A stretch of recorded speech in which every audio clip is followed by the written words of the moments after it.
আসসালামু আলাইকুম। আজকের এই ভিডিওতে আমরা এভিডেন্স অ্যাক্টের সেকশন 115 থেকে 117 পর্যন্ত ডিসকাস করব।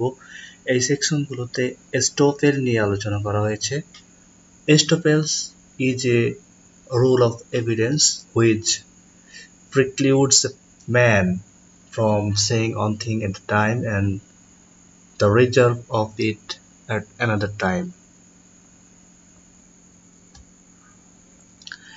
ধারা 115তে বলা হচ্ছে যে যখন একজন ব্যক্তি তার ডিক্লারেশন, অ্যাক্ট বা ওমিশন দ্বারা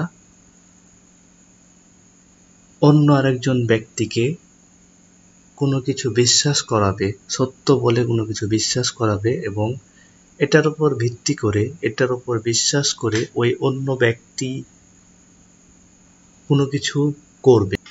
এরপরে পরবর্তীতে যে ব্যক্তির অ্যাক্ট, ওমিশন বা ডিক্লারেশনের উপর ভিত্তি করে কোনো কিছু করা হলো, সেই ব্যক্তি এটা পরবর্তীতে ডিনাই করতে পারবে না, অস্বীকার করতে পারবে না। সাপোজ সলিমউদ্দিন কলিমউদ্দিনকে বলল যে তার 1 বিঘা জমি রয়েছে। আসলে তার ওই 1 বিঘা জমির টাইটেল নেই। সে হয়তো তার ফাদারের মৃত্যুর পরে এটা উত্তরাধিকার সূত্রে পাবে, কিন্তু বর্তমানে টাইটেল নেই। এভাবে সলিমউদ্দিন কলিমউদ্দিনকে মিসরিপ্রেজেন্টেশনের মাধ্যমে, ফলস রিপ্রেজেন্টেশনের মাধ্যমে বিশ্বাস করালো যে এটা তার জমি এবং এর উপর বিশ্বাস করে কলিমউদ্দিন এটা ক্রয়ের জন্য কন্ট্রাক্ট ফর সেল সম্পূর্ণ করলো এবং কিছু কনসিডারেশন মানি পেড করলো।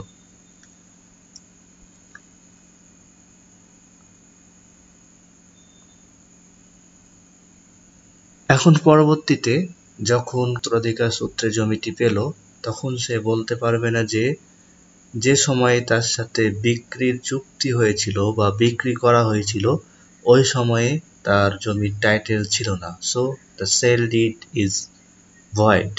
এভাবে সে দাবি করতে পারবে না।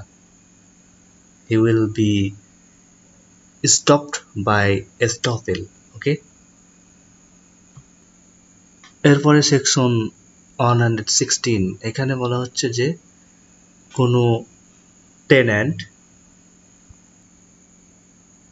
তার ল্যান্ডলর্ডের যে অথরিটি এটাকে ডিনাই করতে পারবে না during the continuous of the tenancy.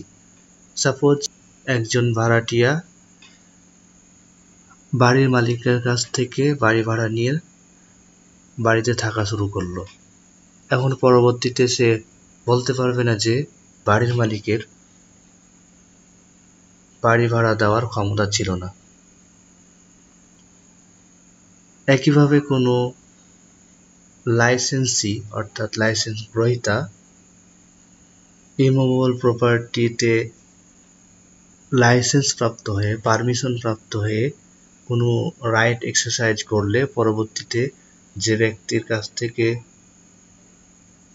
Say licence প্রাপ্ত হলো তার অথরিটি ডিনাই করতে পারবে না।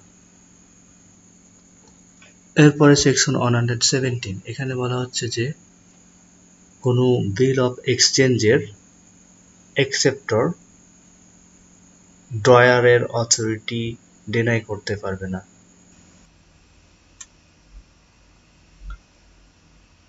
সাপোজ আপনি আপনার পুত্র মিস্টার এক্সকে 3 লক্ষ টাকা গিফট করতে চাইলেন। এরপরে একটা চেক ড্র করে আপনার সাইন দিয়ে 3 লক্ষ টাকা অ্যামাউন্ট ফিক্সড করে চেকটা আপনার পুত্র মিস্টার এক্সকে ধরিয়ে দিলেন। এরপরে মিস্টার এক্স ব্যাংকে গেল।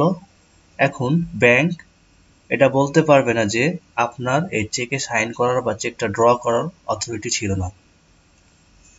তবে ব্যাংক অথরিটি বা acceptor of this bill of exchange এটা বলতে পারে যে এই চেকটি যার দ্বারা ড্র হওয়া উচিত ছিল সে ড্র করেনি, অর্থাৎ চেকটি জাল।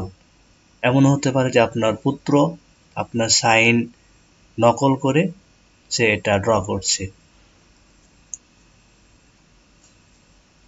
একইভাবে কোনো মুভেবল প্রপার্টির দেইলি বা লাইসেন্সি বেলরের বা লাইসেন্সরের অথরিটি ডিনাই করতে পারবে না। সাপোজ আপনার অনেকগুলো কার রয়েছে, you rent cars for profit for financial gain. এখন আপনি মিস্টার এক্সকে একটি কার রেন্ট দিলেন। এখানে আপনি হচ্ছেন বেইলর, মিস্টার এক্স হচ্ছে বেইডি। কার রেন্ট নেওয়ার পরে সে এটা বলতে পারে না যে আপনার এই কার রেন্ট দেওয়ার অথরিটি ছিল না। Okay, thank you for watching, please don't forget to subscribe. Thank you.